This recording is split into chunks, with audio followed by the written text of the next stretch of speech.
Merci, Monsieur le Président. Moi, je ne vais pas me relancer dans les chiffres parce qu'on peut leur faire dire tout et leur contraire. Je voulais juste intervenir sur le fond. Je ne sais pas si c'est le bon moment ou plus tard dans la séance. Bon, alors, allons-y. Je voulais te parler principalement des MNA mineurs non accompagnés et vous faire part de notre réflexion. La Gironde, en effet, on en a déjà parlé dans cette assemblée, comme l'ensemble des départements français, mais peut-être plus que d'autres, fait face à un afflux massif de mineurs non accompagnés, victimes de la crise migratoire, et qui sont tous dans une situation qui est plutôt à plaindre et à déplorer qu'autre chose. Et notre département remplit de ce fait son obligation légale en prenant en charge ces mineurs qui arrivent sur notre territoire. Et je tiens d'ailleurs ici à saluer le travail qui est accompli dans les conditions souvent très délicates par les travailleurs sociaux de notre collectivité. Et je les en remercie.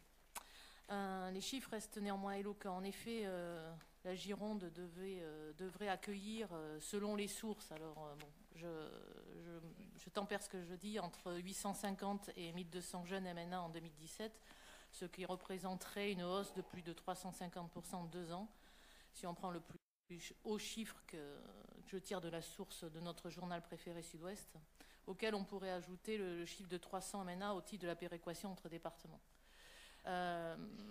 Lors de l'assemblée plénière du 29 juin dernier, une subvention d'équilibre de fonctionnement d'un montant de 2,4 millions d'euros avait été allouée au CEDEF afin de garantir son bon fonctionnement suite aux événements que l'on sait et d'améliorer l'accueil des résidents. Dans le même temps, la subvention d'équilibre d'investissement avait été diminuée de 637 226 euros.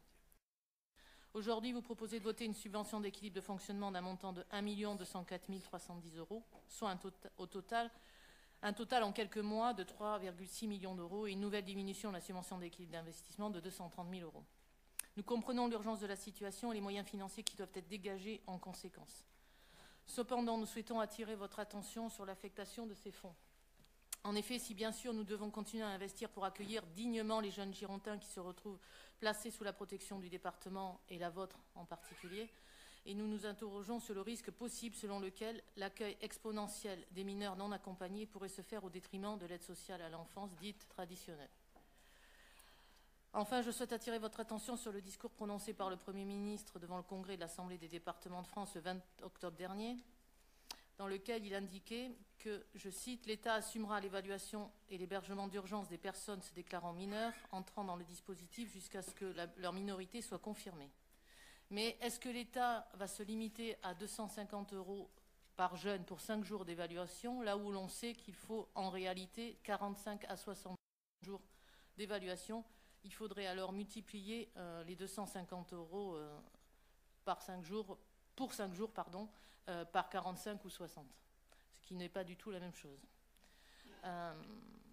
Ainsi, je me demande si les 132 millions d'euros prévus en 2018, comme annoncé par le Premier ministre, seront-ils suffisants? On peut en douter. Du coup, quelle solution envisager? Réduire le délai d'évaluation de manière urgente et radicale, mais ce n'est pas si facile quand le nombre de jeunes ne fait que croître. Ou alors se décharger de la prise en charge au profit de l'État de ces jeunes demandeurs d'asile tant qu'ils ne sont pas reconnus mineurs. Je voudrais que vous compreniez que notre vigilance sur ce sujet très sensible est essentiellement guidée par la volonté de réserver aux mineurs qui nous sont confiés, au titre de la protection de l'enfance, le traitement le plus efficient. Je vous remercie.